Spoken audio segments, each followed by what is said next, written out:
नमस्कार दोस्तों, मैं अजय कुमार लिटिल गुरु चैनल में आपका स्वागत है। दोस्तों, आज हम मध्यकालीन भारत से संबंधित मॉक टेस्ट 109 लेकर आए हैं, जिसमें लुसेंट का पेज नंबर 33 से 34 में जितने भी महत्वपूर्ण क्वेश्चन बने हैं, इसकी चर्चा हम इस वीडियो में किए हैं। चलिए, अगर वीडियो आपको अच्छा लग रहा है तो लाइक करें, चैनल पे पहली बार विजिट करें चैनल को सब्सक्राइब करें, बगल में बेल आइकन घंटा है दबा दीजिए, जैसे आने वाला वीडियो कोई भी होगा तो पहले आप तक पहुंच जाएगा। आपको कैसा लग रहा है कमेंट बॉक्स में कमेंट करें और इसका आंसर भी कमेंट करें, कितना आपका सही हो रहा है कितना गलत हो रहा है, जिससे आपका रिवीजन के लिए हम लोग को बना रहे हैं। आप अपना इस तरह प्यार बनाते रहिए, जो हमको मोटिवेशन मिलते रहेगा, हम आपके लिए वीडियो बनाते रहेंगे। चलिए, क्वेश्चन नंबर 1 देखना है, किसने सुलह ए कुल की नीति लागू किया?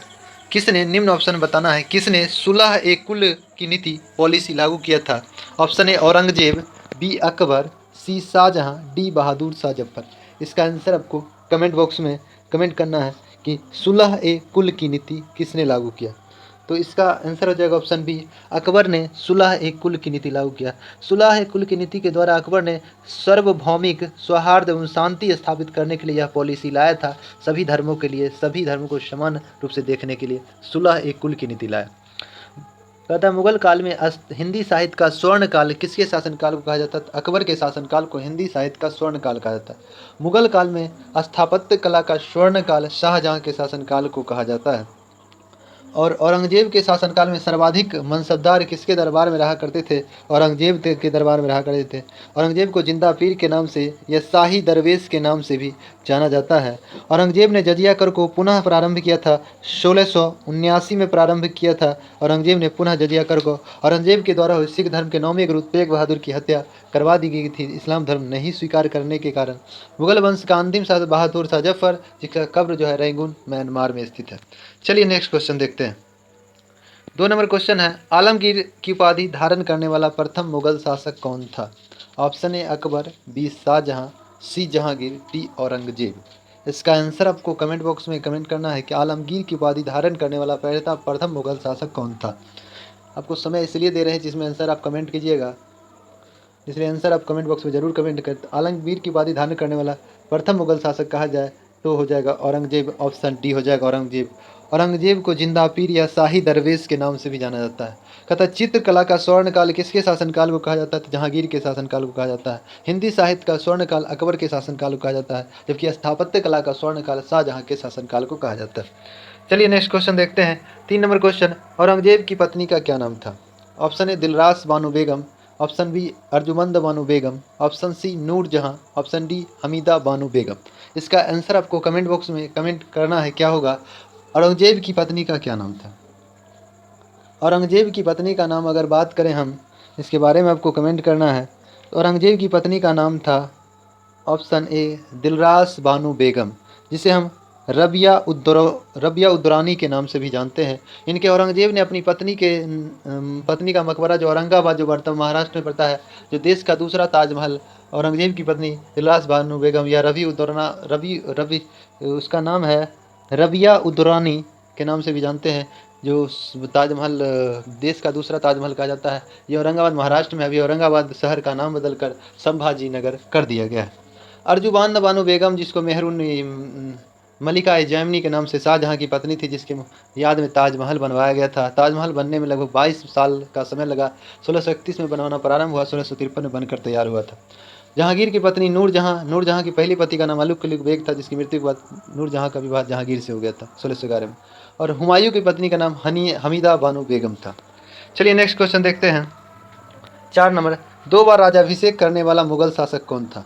Option A Humayun, B Aurangzeb, C Shahjahan, D Jahangir. इसका आंसर आपको कमेंट बॉक्स में कमेंट करना है। वीडियो जब भी हो तो पूरा देखें, आधा अधूरा ना देखें, क्योंकि हम चारों ऑप्शन कोशिश करते हैं क्लियर करने का। हम बार बार बोलते हैं, अगर सुनिए तो सुनते रहिएगा तो आपको याद हो जाएगा, 2-4 बार सुन लीजिएगा तो कभी भूलिएगा नहीं। इसलिए जब भी हो तो वीडियो पूरा देखा करें, आधा अधूरा ना देखें। तो 2 बार राज्याभिषेक करने वाला मुगल शासक कहा जाए तो औरंगजेब था, जबकि 2 बार गद्दी पर बैठने वाला मुगल शासक हुमायूं हो जाएगा, क्योंकि हुमायूं जो है पहली बार 1530 में बाबर की मृत्यु पर राज्याभिषेक है। उसके बाद 1540 में बेलग्राम कन्नौज के युद्ध में बेलग्राम या कन्नौज के 1540 में भागता हुआ सिंध जा रहा था। सिंधु नदी में कूद गया। उसी समय वहाँ का नाविक निजाम भिस्ती ने उसको बचाया और उसको उस पार पहुँचा दिया। उसके बाद जो है निजाम भिस्ती 2-2.5 दिन के लिए शासक बना। उसी के दौरान वह चमड़ा का सिक्का जारी किया था। उसके बाद शेरशाह सूरी ने मुगल शासन पर कब्जा कर लिया था। फिर 1555 में दोबारा गद्दी पर बैठा। 1555 सारे मछुआरा युद्ध जीतने के बाद। स्थापत्य कला का स्वर्णकाल शाहजहाँ के शासनकाल को कहा जाता है, और चित्रकला का स्वर्णकाल जहांगीर के शासनकाल का। सर्वाधिक मनसबदार कहेंगे तो औरंगजेब, मनसबदारी प्रथा शुरू किया अकबर, ज्योतिष चाँद में विश्वास रखता था हुमायूं, सप्ताह में 7 अलग रंग का कपड़ा पहनता। चलिए नेक्स्ट क्वेश्चन देखते हैं। 5 नंबर, औरंगजेब के गुरु कौन थे? Option A Bairam Khan, B Mir Mohammad Hakim, C Sheikh Salim Chishti, D Abdul Samad. इसका आंसर आपको कमेंट बॉक्स में कमेंट करना है, क्या होगा? बैरम औरंगजेब के गुरु का क्या नाम था? तो औरंगजेब के गुरु का नाम मीर मोहम्मद हकीम था। मीर मोहम्मद हकीम औरंगजेब के गुरु का नाम था। मीर मोहम्मद हकीम औरंगजेब के गुरु का नाम था। बैरम खां अगर कहें तो अकबर का संरक्षक बैरम खां था। शेख सलीम चिश्ती जो है, जिसने चिश्ती संप्रदाय की स्थापना की थी, जिसका दरगाह जो अजमेर फतेहपुर सीकरी, सलीम चिश्ती का दरगाह जो है, ये मोहिद्दीन चिश्ती कहेंगे तो हो जाएगा अजमेर में, सलीम चिश्ती कहेंगे तो ये हो जाएगा फतेहपुर सीकरी आगरा में। अब्दुल समद जो है अकबर का दरबार का प्रसिद्ध चित्रकार अब्दुल समद था, जबकि उस्ताद मंसूर जहांगीर के दरबार का प्रमुख चित्रकार था। चलिए नेक्स्ट क्वेश्चन देखते हैं। 6 नंबर क्वेश्चन देखना है कि मुगल और शिवाजी के बीच पुरंदर की संधि कब हुई? Option A 1665, B 1776, C 1782, D 1775। इसका आंसर आपको कमेंट बॉक्स में कमेंट करना है, क्या होगा? मुगल और शिवाजी के बीच पुरंदर की संधि कब हुई? पुरंदर की संधि 2 हुआ था, एक मुगल और मराठा के बीच हुआ था, एक मुगल और अंग्रेज के बीच हुआ था। तो मुगल और मराठा मतलब शिवाजी हो गया मराठा, मुगल हो गया, मुगल की तरफ से जय सिंह और शिवाजी की पुरंदर की संधि 1665 हुई थी। मतलब मुगल और मराठा के बीच 1665 में, जबकि मुगल मराठा और अंग्रेज के बीच जो पुरंदर की संधि हुई थी 1776 में, मराठा और अंग्रेज के बीच 1776 में, जबकि मराठा और मुगल के बीच 1665 में हुआ था। पुरंदर की सालवाई की संधि 1782 में हुआ था, जबकि सूरत की संधि 1775 में, सूरत की संधि 1775 में हुआ था। चलिए नेक्स्ट क्वेश्चन देखते हैं। 7 नंबर, शिवाजी को जयपुर भवन में कैद करके औरंगजेब द्वारा रखा गया। यह जयपुर भवन कहाँ स्थित है? Option A Jaipur, B Agra, C Gurugram, D Srinagar. इसका आंसर आपको कमेंट बॉक्स में कमेंट करना है, क्या होगा?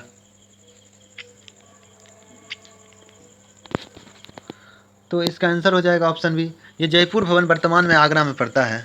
आगरा में ताजमहल का निर्माण शाहजहाँ द्वारा बनाया गया था। शाहजहाँ के द्वारा पैसा लगवाया गया। इसका रूपरेखा मुहिसा का वास्तुकार उस्ताद अहमद लाहौरी था।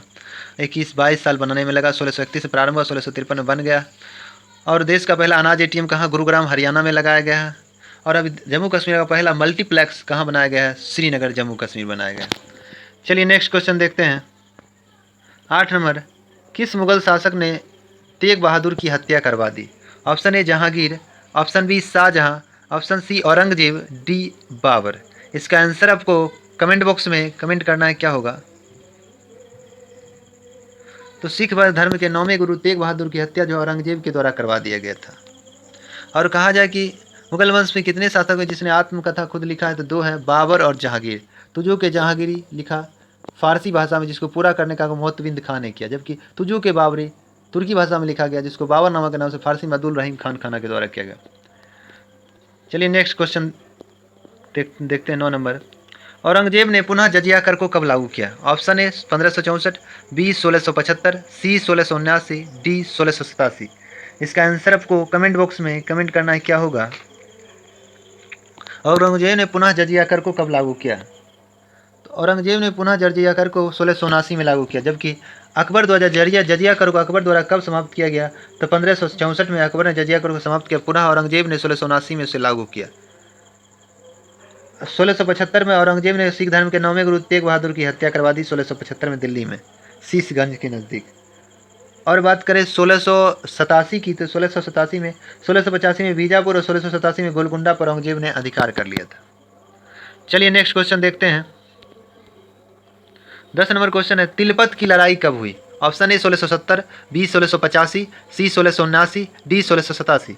इसका आंसर आपको कमेंट बॉक्स में कमेंट करना है, क्या होगा? तिलपत की लड़ाई कब हुई? तो आंसर हो जाएगा ऑप्शन ए, तिलपत की लड़ाई जो है 1670 में हुई।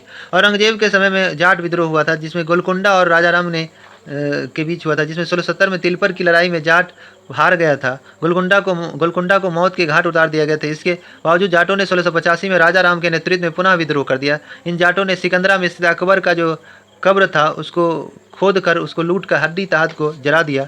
भरतपुर राजवंश के नींव औरंगजेब के शासनकाल में ही जाटों ने नेता राजा राम के भतीजा चुरामन ने किया था भरतपुर राज्य की स्थापना।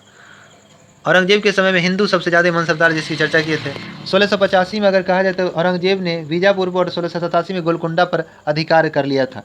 गोलकुंडा पर अधिकार कर लिया। 1679 में जो है जजिया कर को पुनः औरंगजेब ने लागू किया था। चलिए नेक्स्ट क्वेश्चन देखते हैं। सर्वाधिक हिंदू सेनापति किस मुगल शासक के समय में रहते थे? Option A Aurangzeb, B Shahjahan, C Jahangir, D Humayun. इसका आंसर आपको कमेंट बॉक्स में कमेंट करना है क्या होगा। तो सर्वाधिक हिंदू सेनापति जो है औरंगजेब के दरबार में रहते थे, तो ऑप्शन ए हो जाएगा। चलिए नेक्स्ट क्वेश्चन देखते हैं। 12 नंबर क्वेश्चन, किस मुगल शासक ने दारुल हर्ब एवं दारुल इस्लाम लागू करने का लक्ष्य रखा? Option A Aurangzeb, B Shahjahan, C Jahangir, D Humayun. इसका आंसर आपको कमेंट बॉक्स में कमेंट करना है। किस मुगल शासक ने दारुल हर्ब मतलब होता है काफिरों का देश, दारुल इस्लाम मतलब इस्लाम का देश बनाने के लिए यह लक्ष्य रखा किस मुगल शासक ने? तो इसका हो जाएगा ऑप्शन ए औरंगजेब के द्वारा रखा गया था। औरंगजेब को जिंदा पीर या शाही दरवेश के नाम से भी जाना जाता है। औरंगजेब के शासनकाल में जो है मुगल सत्ता जो है 20 सूबों में बटा हुआ था। चलिए नेक्स्ट क्वेश्चन देखते हैं। 13 नंबर, औरंगजेब की मृत्यु कब हुई? Option A 1707, B 1658, C 1627, D 1556। इसका आंसर आपको कमेंट बॉक्स में कमेंट करना है कि औरंगजेब की मृत्यु कब हुई। तो औरंगजेब की मृत्यु 1707 में हो गया, तो ऑप्शन ए हो जाएगा। औरंगजेब की मृत्यु 1707 में। शाहजहां की मृत्यु 1658 में हो गया था। शाहजहां की मृत्यु 1658 में। जहांगीर का मृत्यु 1627 में हुआ, जबकि हुमायूं का मृत्यु 1556 में हुआ। हुमायूं का मृत्यु 1556 में हुआ। चलिए नेक्स्ट क्वेश्चन देखते हैं। 14 नंबर क्वेश्चन, औरंगजेब के समय सूबों की संख्या कितनी थी, मतलब प्रांतों की संख्या? Option A 20, B 25, C 23, D 26। इसका आंसर आपको कमेंट बॉक्स में कमेंट करना है कि औरंगजेब के समय सूबों की संख्या कितनी थी। तो इसका आंसर हो जाएगा ऑप्शन ए औरंगजेब के समय सूबों की संख्या 20 थी। चलिए नेक्स्ट क्वेश्चन देखते हैं। 15 नंबर क्वेश्चन, किसने अकबर के मकबरे को लूट कर हड्डी तक को जला दिया? Option A Raja Ram, B Gokul, C Churaman, D Abul Hasan. इसका आंसर आपको कमेंट बॉक्स में कमेंट करना है किसने अकबर के मकबरे को लूट कर हड्डी तक को जला दिया था। तो जाट शासक था जो जला दिया था, उसका नाम था राजा राम। तो ऑप्शन ए हो जाएगा। चलिए नेक्स्ट क्वेश्चन देखते हैं। 16 नंबर क्वेश्चन देखना है। मुगल वंश में सर्वाधिक मनसबदार रहते थे? Option A Aurangzeb, B Shahjahan, C Jahangir, D Akbar. इसका आंसर आपको कमेंट बॉक्स में कमेंट करना है क्या होगा कि मुगल वंश में सर्वाधिक मनसबदार रहते थे। तो सर मनसबदारी प्रथा शुरू किया था अकबर। सर्वाधिक मनसबदार औरंगजेब के शासनकाल में रहा करते थे। चलिए नेक्स्ट क्वेश्चन देखते हैं। किस मुगल शासक ने सिक्कों पर कलमा खुदवाया? Option A Aurangzeb, B Shahjahan, C Jahangir, D Humayun. इसका आंसर आपको कमेंट बॉक्स में कमेंट करना है क्या होगा। औरंगजेब के शासनकाल में ही सर्वाधिक सिक्कों रुपयों को ढलाई करने का काम औरंगजेब के समय में हुआ था। तो मुगल शासक सिक्कों पर कलमा लिखवाया औरंगजेब, तो आंसर हो जाएगा औरंगजेब। चलिए नेक्स्ट क्वेश्चन देखते हैं। 18 नंबर क्वेश्चन देखना, औरंगजेब का डॉक्टर कौन था? Option A Bernier, B Hawkins, C Finch, D इनमें से कोई नहीं। इसका आंसर आपको कमेंट बॉक्स में कमेंट करना है क्या होगा। औरंगजेब का चिकित्सक डॉक्टर कौन था?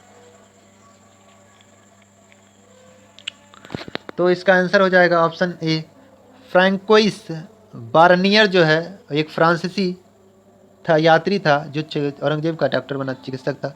और भारत आने वाला प्रथम अंग्रेज हॉकिंस, कैप्टन हॉकिंस, जो जहांगीर के दरबार में आया था हेक्टर जहाज से। चलिए नेक्स्ट क्वेश्चन देखते हैं। 19 नंबर क्वेश्चन, आना सिक्का किसने जारी किया? Option A Aurangzeb, B Shahjahan, C Jahangir, D Humayun. इसका आंसर आपको कमेंट बॉक्स में कमेंट करना है। आना सिक्का किसने जारी किया? आना सिक्का जारी करने वाला शासक कहा जाए तो शाहजहां हो जाएगा, ऑप्शन बी। आना सिक्का को किसने जारी किया? शाहजहां ने जारी किया। आना सिक्का शाहजहां ने। स्थापत्य कला का स्वर्णकाल कहा जाता है शाहजहां के शासनकाल को। स्थापत्य कला का स्वर्णकाल, चित्रकला का स्वर्णकाल जहांगीर के शासनकाल को। सर्वाधिक मनसबदार औरंगजेब के शासनकाल में। जिंदा पीर औरंगजेब आलमगीर की उपाधि धारण किया। औरंगजेब शाही दरवेश कहा जाता है। औरंगजेब जजिया कर को पुनः लागू किया 1679 में औरंगजेब।